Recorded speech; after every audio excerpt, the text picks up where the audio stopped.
Good morning. Good morning and welcome to Monday Musings. So this is basically a little weekly um, snapshot and a hi and how are things and a little bit of a focus on what the focus is on this week. So last week, so what's happened in the last 7 days? We had the whole Halloween thing, which I have to say I was utterly dreading because I just did not. I come from a country where we did guising, which is trick or treating, when we were younger, but it wasn't a huge big deal. And I have to say I was kind of dreading it here. Luckily, I went and made some sort of an effort and bought a cape, and I painted on a little mask on my eyes, and went out with my son, and luckily, as we were literally leaving our front door, our neighbours that we've never met across the road, they were leaving with their two young kids. So we tagged on with them, and it turned out there was about 30 of us by the end of the evening, and we literally went to every single door that had the pumpkin or the signal, the sign to say, come in here. And my son's little cauldron of snack, food, and shit, sweets was just brilliant. I've been living on it a little bit. It feels okay when you have a little snack, doesn't it? Like a snack size little bit of chocolate daily feels all right. Not so much. It's hashtag not fit mama, just so you know. And I know that. I know that. So this week, one of the things that happened this morning, all before 7:30 in the morning, was a big fallout with my son. He is 7, and it all centered around this whole piece of lack of preparation. Okay, and this is something that you may or may not be able to relate to. So yesterday we did, as usual, we did our Sunday grocery shopping, and we don't buy very much. I buy bits and pieces that I know will last me quite a few days, and then I start to add to that as the week progresses. And during the night, I knew it. Before I went to bed, I thought, oh, I forgot to pick up sliced ham to go into his pack lunches. And I'll be brutally honest and say that moving to Canada was a big wake up for me because I had never made packed lunches before. Because when we lived in Switzerland, where we moved from, my son every single day had a school lunch. And not to say but in Switzerland, they have literally 3-course lunches for school kids, and all the kids eat the same thing. They get a starter, a main, and then a pudding, a dessert. They all help out. They all, clearing the table, washing down the table, and they all sit together to enjoy their meal. And so I have to say, when we moved to Canada, that was the biggest culture shock for my son. It wasn't anything else, it was that. I felt moving from being Scottish, moving to Switzerland, moving to Canada was an easy route for me. It was really easy. It wasn't difficult for me to integrate at all. But for my son, these little things, these nuances of going to school, no peanuts allowed, no, he didn't know what a food allergy was, etc., etc. So this morning when I woke up, I thought I have nothing that I can quickly do except pasta with pesto. That's all I have, and then I need to go out and buy some lunchbox food this week. I have no idea why I did not have that nailed yesterday. I don't know, but I didn't. Okay, so I woke up this morning and had to make a small pot of pasta, mix in some pesto, put it into a Tupperware dish, the only one that I had available. I have all these really nice glass containers, but putting hot food into a glass container and then into a school bag, I kind of thought, no, that's got danger written all over it.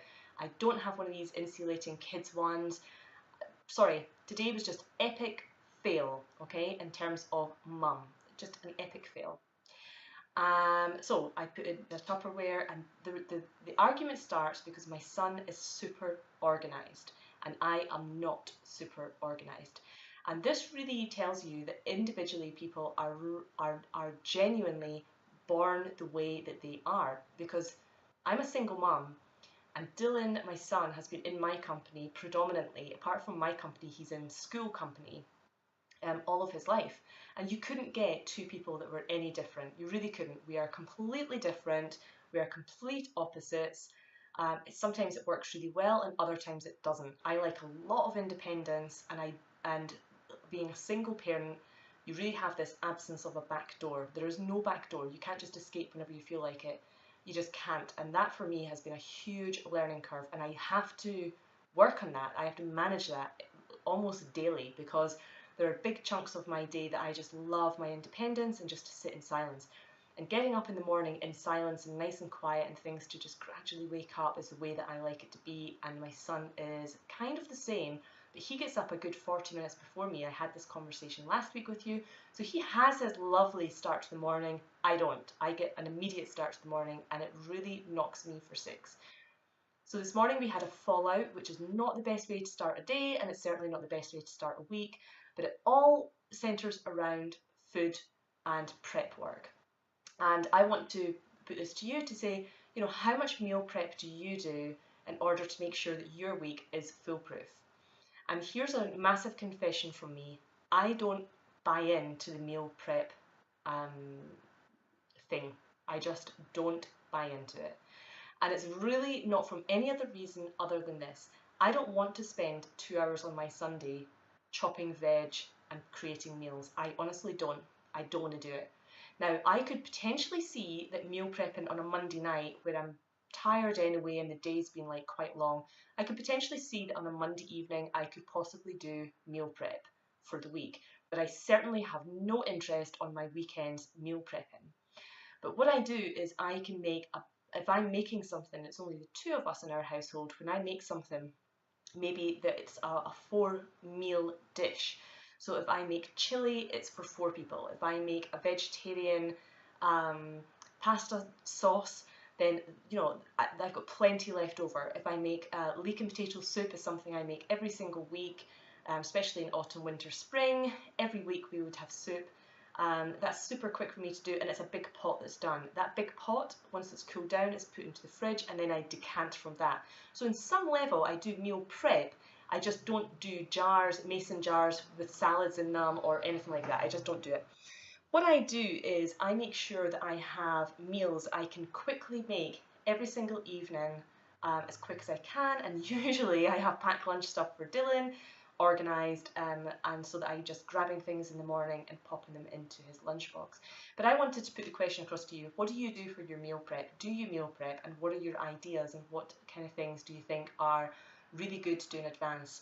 I don't use a microwave. I don't like them. I don't own one. So even when Dylan was a baby and I was weaning him from breastfeeding onto solids, every single dish that I had, I'd have to reheat it in a pot of some description. I read somewhere that somebody, a really good account that I follow on Instagram, I saw that they just bring things out of their fridge and let that food come to room temperature. They don't actually reheat, which I think is a novel idea, but come winter time I do like to have a hot meal.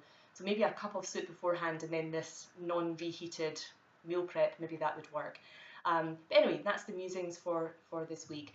Maca is still getting done, still getting used. Spirulina I've kind of dropped a wee bit. Oh, God, I need to pick that up again. Meditation is going well. 10 minutes every day, and when we get onto the second week I'm going to add 2 minutes onto that, so it'll be 12 minutes per day. Third week I'll add 2 minutes onto that again, so that's going really well. And my books this week, still on psychology, I read quite a lot of psychology stuff, Against Empathy, and I want to read this because this is saying the case for rational compassion.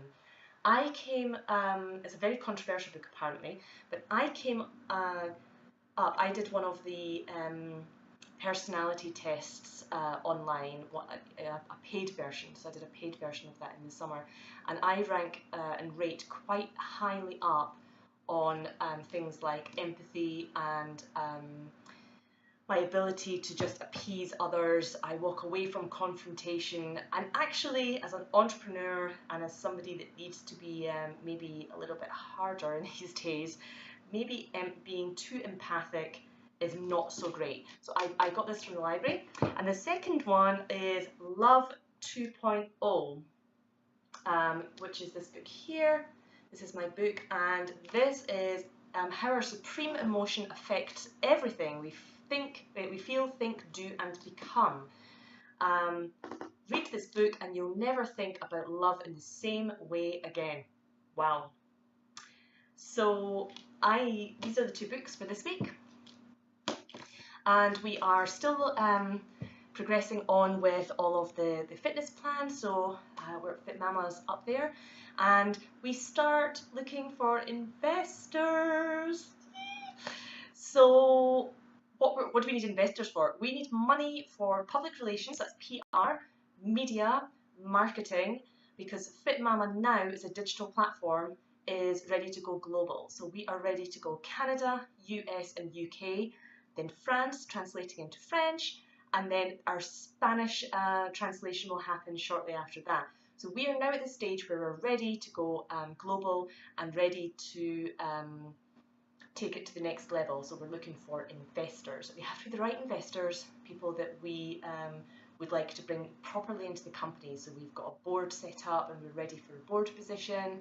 We're ready for someone to come on and add a lot of value. So if you know anybody or yourself, do get in touch. We'd love to hear from you. Apart from that, have a wonderful week. This is your Monday Musings. And yeah, get in touch if you need anything at all. Thank you, guys.